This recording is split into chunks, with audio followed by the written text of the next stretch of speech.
Bine v-am găsit, dragii mei din Zodia Scorpion, oriunde v-ați afla.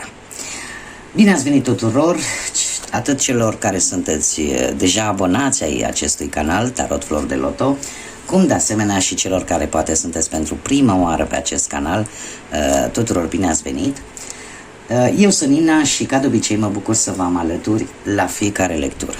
Trebuie să mulțumesc din suflet tuturor celor care au lăsat mesaje, care au dat like-uri, care pentru simpla voastră prezență la fiecare lectură pe care eu o public. Eu vă mulțumesc din suflet și simt că această comunitate a florilor de lotus se va mări cât mai mult. Azi voi face lectura pentru luna lui septembrie, prima lună de toamnă, așa că dacă aveți Soare, Lună, Venus sau ascendentul în Zodia Scorpion, atunci această lectură este de asemenea și pentru voi. Și așa cum v-am obișnuit, la fiecare lectură generală pe care eu o fac pentru luna respectivă, voi extrage câte o carte pentru fiecare săptămână, da? Și așa că vom avea 4 cărți. Haideți să vedem. Avem prima săptămână,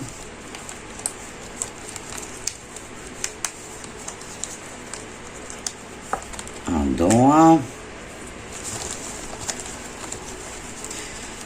sunt foarte multe cărți aici, ia să vedem, a treia și încă una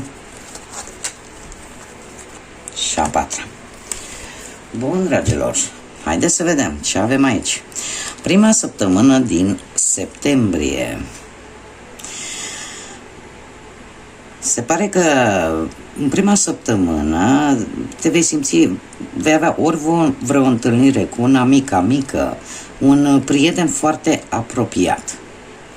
Te vei simți bine alături de cineva foarte apropiat ție, care ar putea să fie chiar și un prieten nevorbitor, da?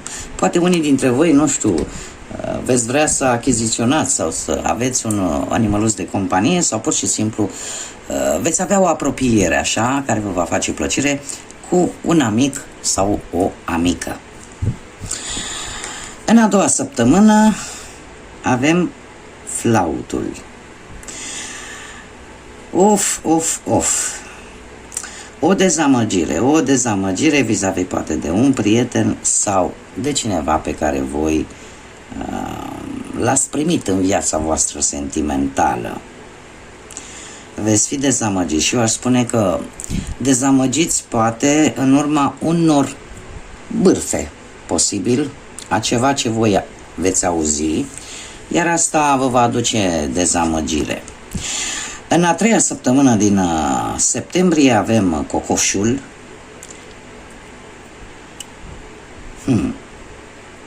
Mare grijă cu o persoană arogantă care se va cam pune în calea voastră așa și va încerca așa să vă atace cu ceva. Normal aici avem un cocoș. Rooster este acel cocoș cu care de obicei se fac luptele, acelea de cocoș foarte, sincer să fiu, mie nu-mi plac, dar mă rog, în unele țări se obișnuiește să se facă și aceste lupte. Așa că cineva agresiv, cineva care în același timp este, și nu numai că este agresiv, este și o persoană arogantă, care va încerca să treacă de tine într-o anumită situație. Și avem în a patra săptămână, cum să nu, avem coroana. Coroana care ne vorbește de onoare și respect care vine către tine.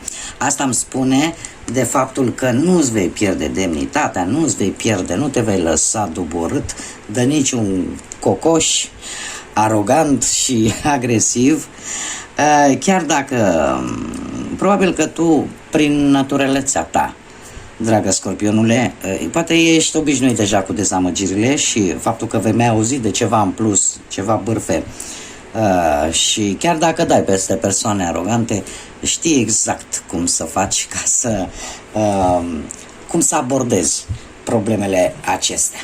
Da? Pentru că undeva la sfârșitul lui septembrie, în ultima săptămână, onoarea și respectul vor veni către tine. Asta înseamnă că nu-ți vei pierde integritatea, nu-ți vei pierde demnitatea și lucrurile, într-un final, vor ieși bine pentru tine. Haideți să vedem care ar fi energia generală, da? A lunii septembrie pentru dragii mei din Scorpion. Energia generală. Și haideți să vedem ce avem aici. Natură. Câteodată toți avem nevoie să ieșim în exterior, în natură, să respirăm acel aer proaspăt și să ne aducem aminte cine suntem și unde vrem să ajungem. Această carte este acea necesitate pe care poate unii dintre voi o vor avea de-a lungul lunii lui septembrie, de a merge în mijlocul naturii, nu știu, în locuri în care voi să simțiți că vă relaxați, că vă încărcați energetic, locuri care să vă, pur și simplu, să vă elibereze de tot ceea ce este negativ și să vă încarce bateriile în așa fel încât să puteți să luptați mai departe. Se pare că luna lui septembrie va fi o lună foarte bună pentru a face ieșiri în natură, da? Că e la munte, că e la mare, că e poate la marginea pădurii, nu contează, undeva în natură unde voi, și aș face un mic sfat pentru cei care vor să-l urmeze. Încercați să luați contact cu apa, sunteți o zodie de apă și dacă aveți ocazia, nu știu, să mergeți pe lângă un râu sau să stați lângă o mare sau lângă un lac, numai să băgați piciorușele așa în apă și o să vedeți o stare de bine. În general, fiecare zodie are o calitate a ei și lăsăm la o parte, de exemplu, zodiile de foc care sunt de foc, asta nu înseamnă că trebuie să bage mâna în foc, nu, pur și simplu trebuie să caute zonele unde sunt mai călduroase, da? Zonele poate să calce cu piciorul pe nisip, da? Deci fiecare zodie are un element, la voi elementul apă, da? Așa că încercați să profitați pe cât puteți în luna lui septembrie să luați contact cu natura și în special cu apa. Haideți să vedem ce ne spune și tarotul, ce energii, mesaje, sfaturi vin pentru dragii mei din Scorpion de-a lungul lunii lui septembrie. Și așa cum am spus-o și la celelalte zodii, am ales acest tarot pastoral pentru această primă lună de toamnă. Haideți să vedem ce vine pentru dragii mei din Scorpion.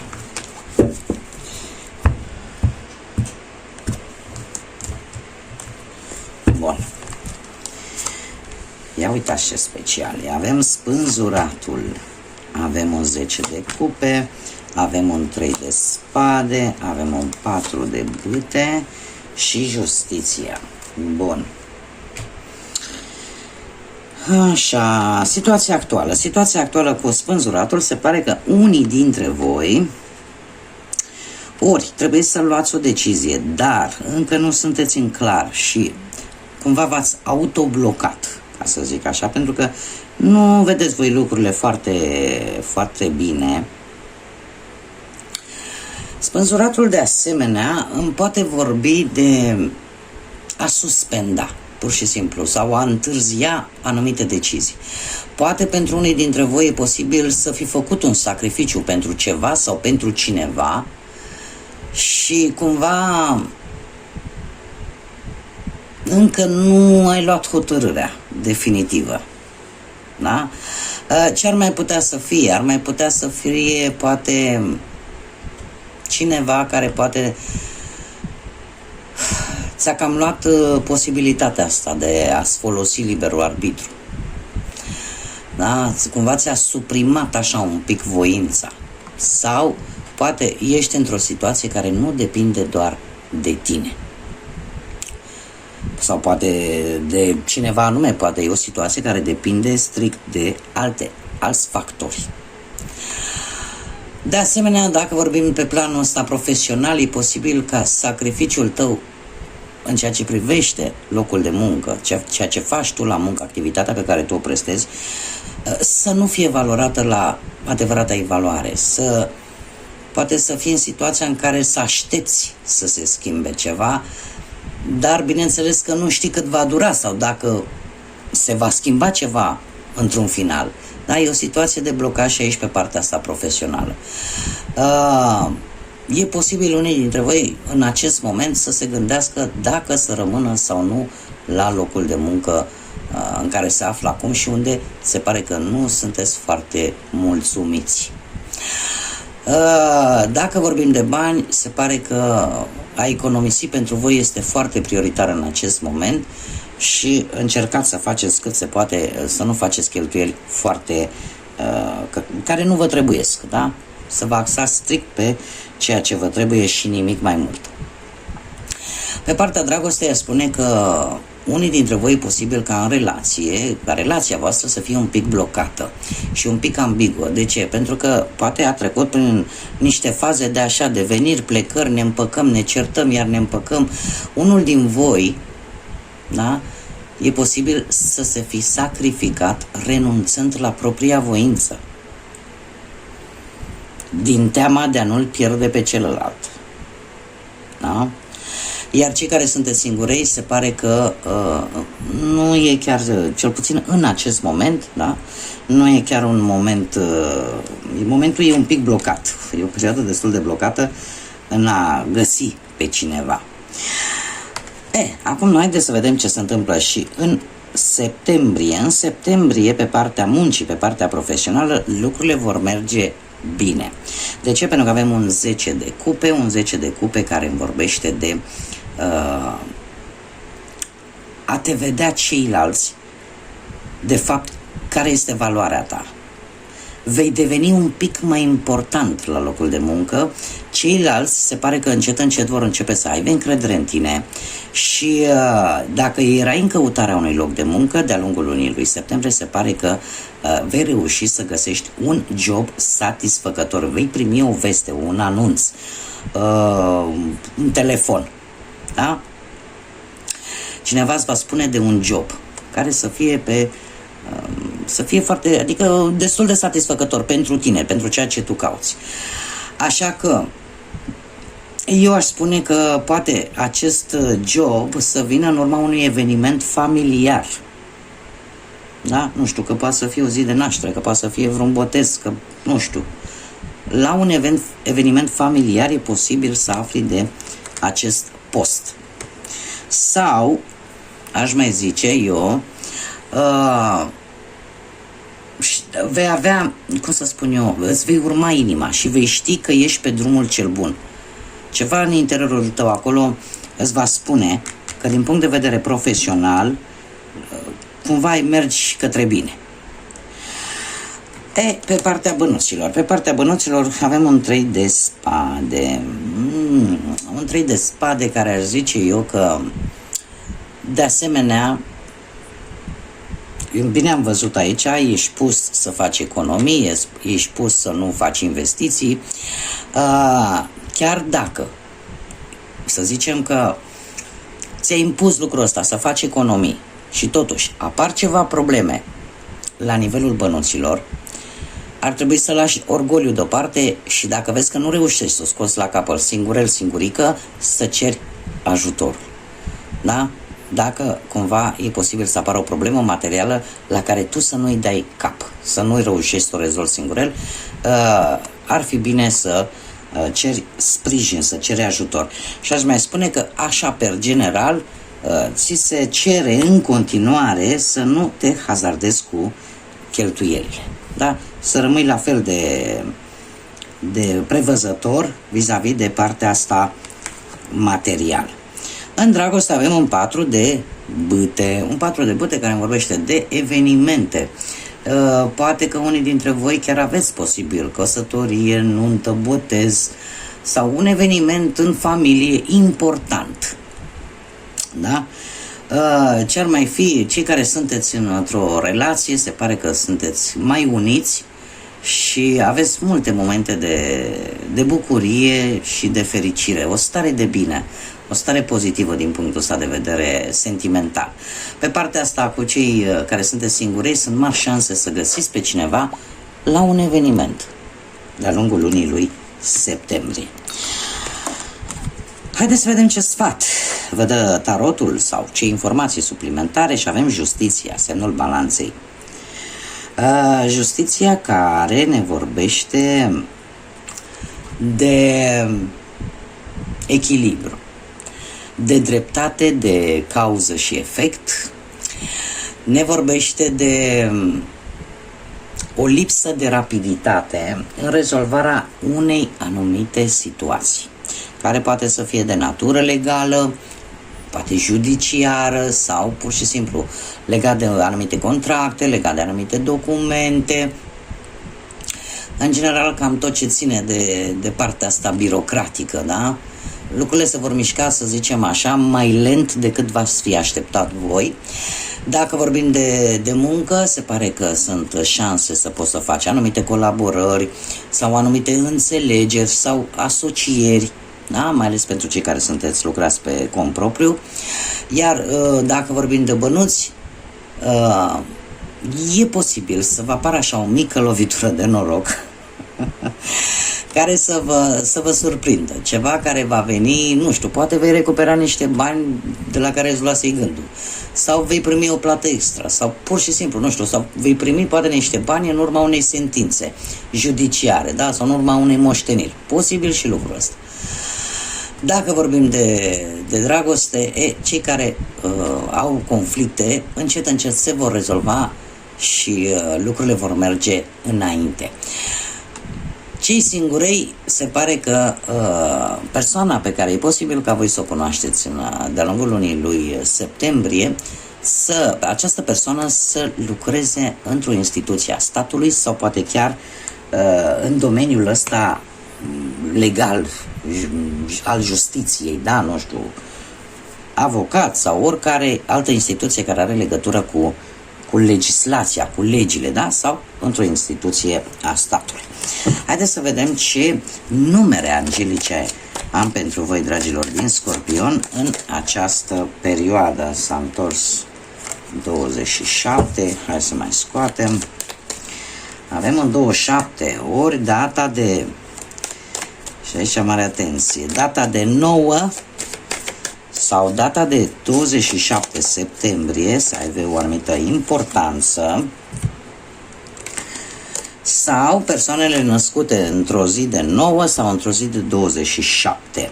Și cu ce mesaj vine această carte? Se pare că ai o minte deschisă și tolerantă și înțelegătoare către toate drumurile vieții.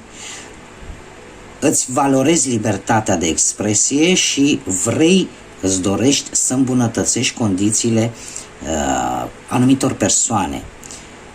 Atât poate în țara ta, cât și în comunitatea în care tu te afli sau chiar în întreaga lume.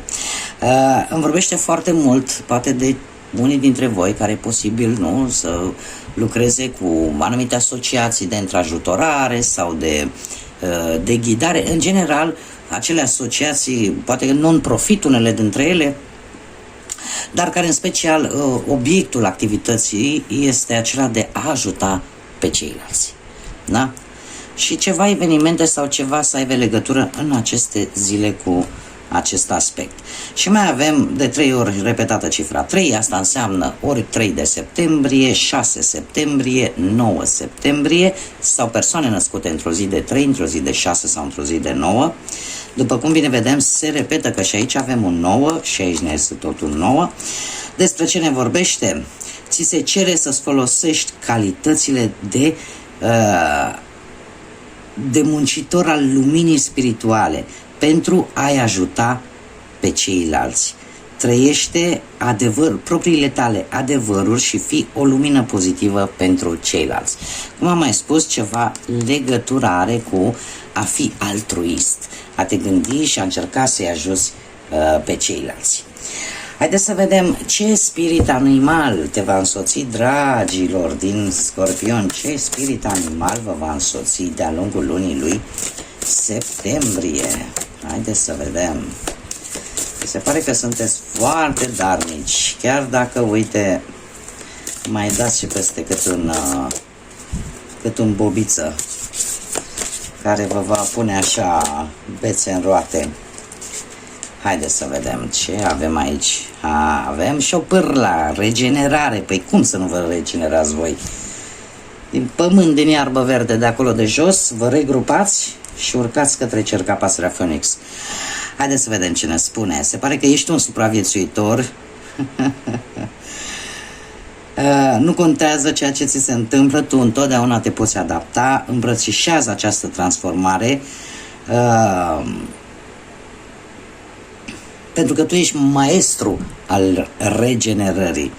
Este o perioadă, se pare, luna lui septembrie, care probabil pe unii dintre voi vă va uimi chiar și pe voi cât de puternici poți fi. Poate de multe ori nu vă dați seama de fapt ce putere zace în voi. Și poate de multe ori aveți temeri vis-a-vis de anumite aspecte ale vieții și poate credeți, eu n-am cum să trec peste acest lucru. Dar, cum am mai spus, din pământ în piatră seacă se găsește acea forță. Este o calitate renumită a scorpionilor în general, a zodiei scorpion, aceea de a se regenera, de a se transforma și chiar dacă în general primesc foarte multe lovituri de-a lungul vieții, cumva ceva acolo îi impulsionează și întotdeauna se ridică.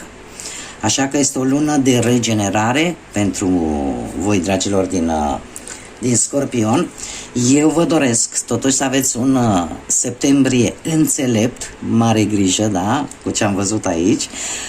Nu vă pierdeți cu firea, fiți isteți, folosiți-vă inteligența, folosiți-vă intuiția și dacă puteți să ajutați, faceți-o într-un mod cât mai frumos, pentru că de acolo de unde dați și Dumnezeu ne dă înapoi. Așa că, dragilor, numai bine, numai vești bune, multă energie pozitivă, iar până data viitoare când ne vom revedea, să fiți iubiți!